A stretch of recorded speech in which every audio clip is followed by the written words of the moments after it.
Swanksters, this is Swanky from SwankyCYN.com, and I'm here with Jenny, the fashion entrepreneur and also the founder of Chowbella.com.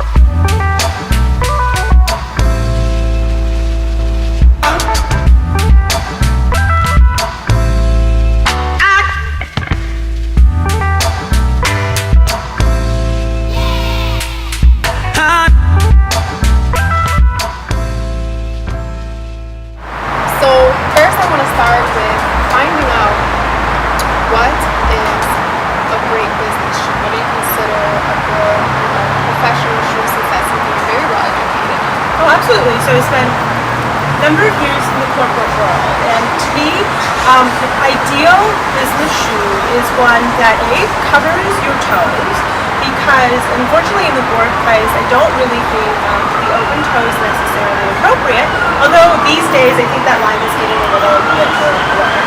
So the first business shoe I ever bought were these shoes right here, and I just kind of I like it because of the color, and I like it because of the height. It's not too high, but it's not a little kitten heel either. I definitely like to have a little bit of height. So these are my first ones, but I think right? But I think the ones that I would say are my go-to shoe would be the black ones there in the middle, in the back. Exactly. Just a pointy toe, black patent shoe. It's so incredibly versatile. You can dress it up or down, and for the business setting, I think it's just perfect. Some people might argue with me and say that heel is a little too high, but to me, I think it's all about what makes you confident. I think that plays another thing that plays really good. Now, what is your most expensive purchase? My most expensive purchase? Good question. I would say probably these Ferragamo shoes here. They're definitely very special occasion. So I think they're perfect for a holiday party or New Year's party. I really like the little bling here. I don't get to wear them often, but these are definitely one of my favorite ones. Absolutely. And on the other spectrum, what is the least expensive shoe? I'm super excited. Exactly, I'm super excited about this. I just found these shoes at basically the Aldo outlet store, and I got them for, I want to say, maybe like $25, and they're the middle ones in the front, and they're my newest obsession, and I cannot stop wearing them. I love that it has a little rose gold heel, but in the front it looks really neutral, and they're super comfortable, and I've been literally wearing them to everything, and shamelessly doing so. So what's one of your favorite designers? In terms of shoes or... Yes. So for a long time I was obsessed with Ferragamo, and they make the most amazing, they make the most amazing loafers, and these are perfect not only for the business world but also on the weekend if you're being preppy with, some rolled up pants and a little collar down shirt. So these are really perfect, and I wore them all the time. They're so perfect. And of course they make really, really nice special occasion shoes as well. So those are one of my favorites. Another one of my new favorite designers is LK Bennett. And LK Bennett is actually a brand that Kate Middleton, the Duchess of Cambridge, helped make really, really popular. And so she basically was the reason why I bought these shoes here. And I searched so long for the perfect nude shoe, and I saw it on her, and I was like, that's the one I have to have, because I think it matches my skin tone really well. It's just the right amount of height, and these are just incredibly comfortable. So I'm totally and absolutely. And where can you find LK Bennett? LK Bennett's, I bought these at Nordstrom, so Nordstrom carries these now. They do have a website that you can get online, but Nordstrom is just so perfect reasons, so I would definitely suggest that. Exactly. I'm definitely a Nordstrom girl. So I shop there pretty often, but at the same time, I feel like,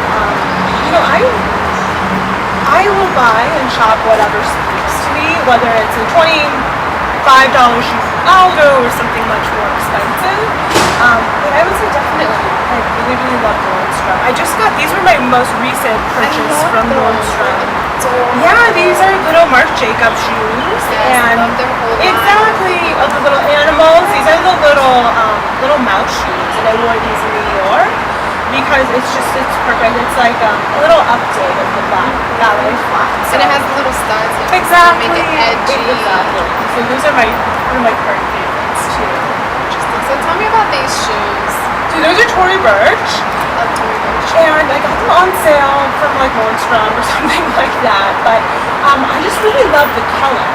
And I actually got them after I moved here. So like I said, I've grown into really investing into just items with more color. And I love this because it's not super bright, but at the same time, I feel like it was kind of versatile. And it's a really unique look. So I wouldn't mind my other favorites. I guess they're all my favorites. What can I say? I know, they're all like true, like your babies. Exactly. I feel the same way about mine. How about these? I know this is like a very popular style. It is. It is. So those are from Schumann.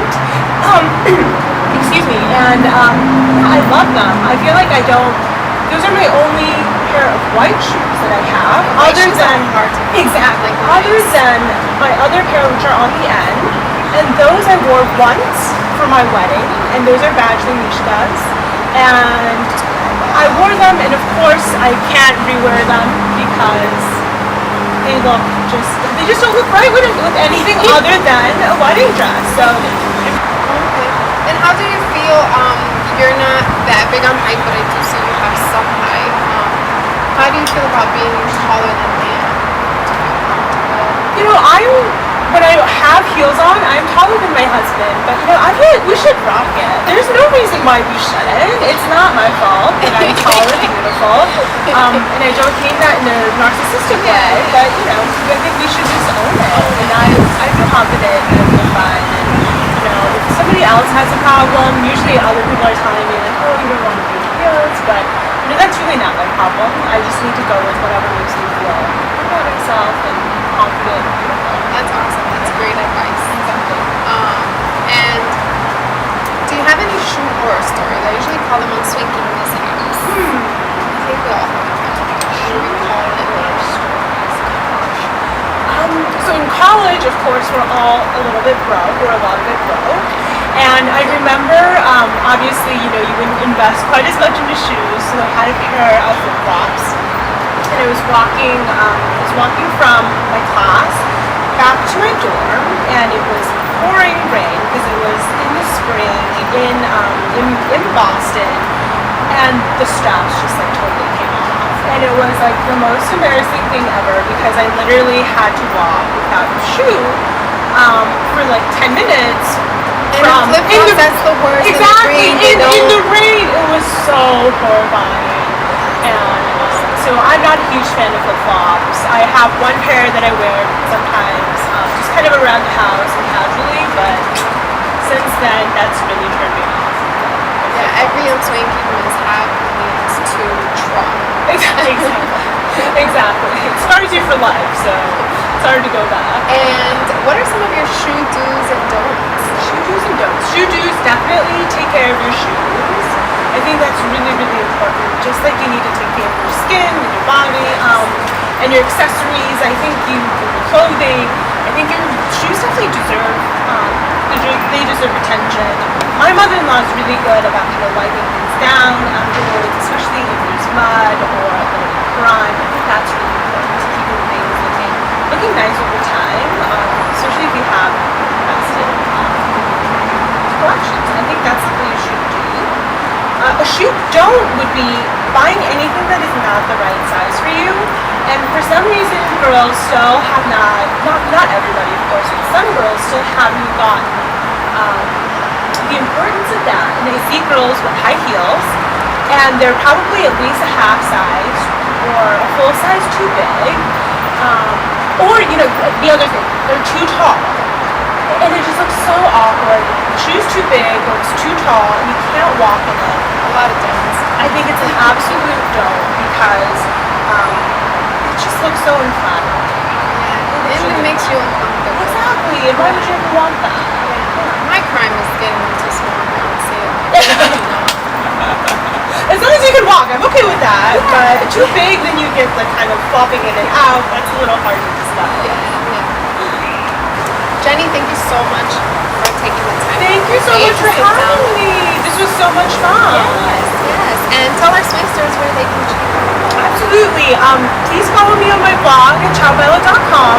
Also follow me on Twitter and Instagram at Jenny Cao-Wu, and that's spelled JennyCaowu. And we'll stay in touch. Anything's coming up? Lots of things are coming up. A lot of work in progress. So, there's going to be some cool fashion shoots and some fashion shows and A lot of collaboration. Long collaborations. So stay tuned. Definitely. Thank you so much for tuning in, guys.